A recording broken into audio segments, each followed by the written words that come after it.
सत्य, ईमानदारी और निरंतरता के सिद्धांतों पर आधारित स्थानीय, राष्ट्रीय और अंतर्राष्ट्रीय समाचारों को टेक्स्ट, ऑडियो और वीडियो के रूप में साझा करने के लिए लाइक, कमेंट और शेयर करें। अब संक्षिप्त समाचार सुनिए।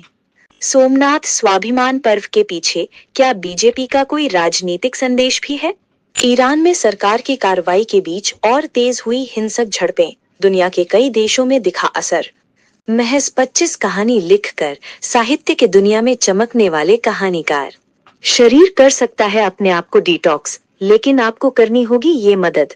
कंधार में अगवा किए गए भारतीय विमान यात्रियों को छुड़ाए जाने की कहानी विवेचना। वेनेजुएला पर सिर्फ तेल के चक्कर में ट्रंप ने की कार्रवाई, या है कोई और मंशा? ईरान के डॉक्टर ने बताया अस्पताल घायलों से भरे। रजा पहलवी बोले, मैं वतन लौटने की तैयारी कर रहा हूँ। हाजीपुर में चिराग पासवान के कार्यक्रम में हंगामा, कंबल वितरण के दौरान मची अफरा तफरी, नाराज हुए लोग। उत्तर भारत ऐसे कभी नहीं कांपा। दिल्ली में सीजन का सबसे ठंडा दिन, जाने कहां कहां टूटा सर्दी का रिकॉर्ड। वैभव सूर्यवंशी ने मचाया कोहराम, 7 छक्के 9 चौके, 192 का स्ट्राइक रेट, वर्ल्ड कप से पहले जारी की वार्निंग। सिगरेट का धुआं, खून से लथपथ चेहरा, ईरान में हिजाब आजादी का परचम बनकर लहरा रहा है। हमारे पास हजारों सुसाइड बॉम्बर। जैश ए मोहम्मद चीफ मसूद अजहर का नया ऑडियो आया सामने। वेनेजुएला के बाद निकारागुआ भी अमेरिका की मांग पर कैदियों को कर रहा रिहा। प्रदर्शनकारी खुदा के दुश्मन, ईरान सरकार ने दी सबसे बड़ी धमकी। कोलंबिया के बोगोटा में charter plane crash, singer Yeison Jimenez सहित 6 लोगों की मौत। अब पूरी बाकी मुख्य खबर सुनिए। गुजरात का सोमनाथ मंदिर हिंदू धर्म के 12 ज्योतिर्लिंगों में पहला है और इसका धार्मिक तथा सांस्कृतिक महत्व अत्यधिक है। जनवरी 2026 में सोमनाथ में 4 दिवसीय सोमनाथ स्वाभिमान पर्व आयोजित किया गया, जिसमें प्रधानमंत्री नरेंद्र मोदी ने भी भाग लिया। ये उत्सव सोमनाथ पर पहले हमले की 1000वीं वर्षगांठ पर मनाया गया। इस दौरान आध्यात्मिक और सांस्कृतिक कार्यक्रम आयोजित किए गए, जो मंदिर और हिंदू सांस्कृतिक गौरव का प्रतीक हैं। ईरान में पिछले 14 दिनों से सरकार विरोधी प्रदर्शन लगातार जारी हैं। बढ़ती महंगाई और आर्थिक संकट के खिलाफ प्रदर्शनकारियों ने देश के 100 से अधिक शहरों में सड़कों पर उतरकर अपनी आवाज उठाई। सरकार ने इंटरनेट बंद कर विरोध रोकने की कोशिश की, लेकिन प्रदर्शनकारियों की संख्या लगातार बढ़ रही है। हिंसा और दमन के बावजूद लोग शांतिपूर्ण तथा सामूहिक रूप से सड़कों पर उतरे, जिससे स्थिति तनावपूर्ण बनी हुई है।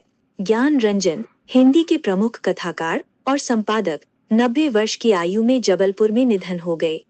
उनकी कहानियां जैसे घंटा, पिता और बहिर्गमन समाज की तलछट, नैतिक द्वंद्व और शहर की वास्तविकताओं को उजागर करती थीं। उन्होंने कुल 25 कहानियां लिखी, जो साहित्य में अमर मानी जाती हैं।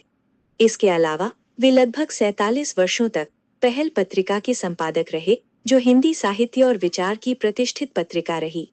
त्योहारों के दौरान अधिक खाने पीने के बाद कई लोग शरीर को साफ करने के लिए डिटॉक्स डाइट अपनाने की सोचते हैं।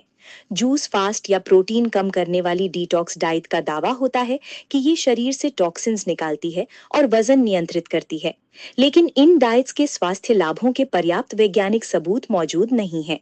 असल में शरीर के लिवर और किडनी पहले से ही प्राकृतिक तरीके से टॉक्सिन्स को बाहर निकालते हैं। साल 2026 की शुरुआत में 3 जनवरी को अमेरिका ने वेनेजुएला में सैन्य कार्रवाई कर वहां के राष्ट्रपति निकोलस मदुरो और उनकी पत्नी को गिरफ्तार किया। कार्रवाई का कारण नशीले पदार्थों की तस्करी बताया गया, जबकि मदुरो पर दमन और मानवाधिकार उल्लंघन के आरोप भी थे।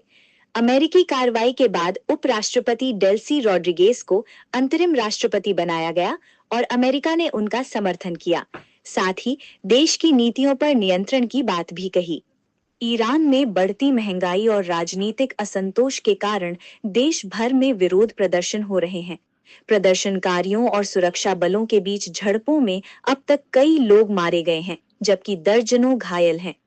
अस्पताल घायल लोगों से भर चुके हैं और सर्जनों की संख्या पर्याप्त नहीं है। इंटरनेट बंद और मीडिया पर प्रतिबंध से स्थिति की जानकारी जुटाना कठिन हो गया है।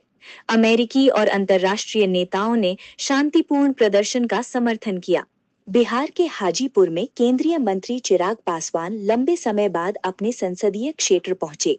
उन्होंने सबसे पहले अपने पिता और पूर्व केंद्रीय मंत्री रामविलास पासवान की प्रतिमा पर पुष्पांजलि अर्पित की।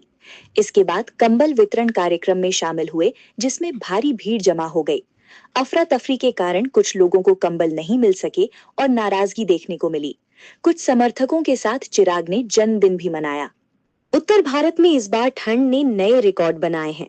कई पहाड़ी इलाकों में बर्फ की सफेद चादर बिछ गई, जबकि मैदानी इलाकों में भीषण ठंड ने लोगों को कंपा दिया। पिलानी को देश का सबसे ठंडा शहर माना गया और दिल्ली के आया नगर में तापमान 2.9 डिग्री सेल्सियस रिकॉर्ड किया गया।